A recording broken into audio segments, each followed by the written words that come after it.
Почитувани граѓани, министерката Јаневска и ДПМН сакаат да ја оневозможат критичката мисла кај младите. Предложената концепција за гимназиско образование од страна на министерката Јаневска и ДПМН е на директна штета на учениците и наставниците.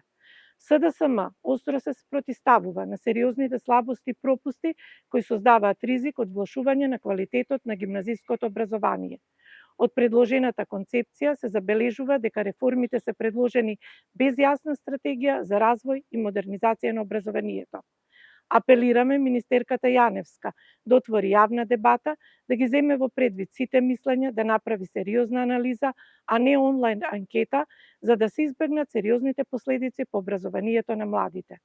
За жал, наместо напредување на критичкото размислување, предметите како филозофија, социологија, педагогија, логика и етика се маргинализираат или целосно се укинуваат.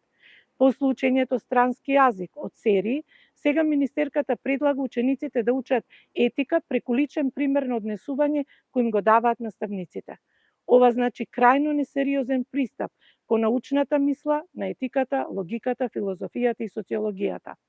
СДСМ предлага да се земат во предвид сите забелешки на стручната фела на наставниците чии реакции веќе се актуелни во јавноста и во интерес на учениците да им даде соодветно место на наставните предмети од корпусот на општествено-хуманистичката област.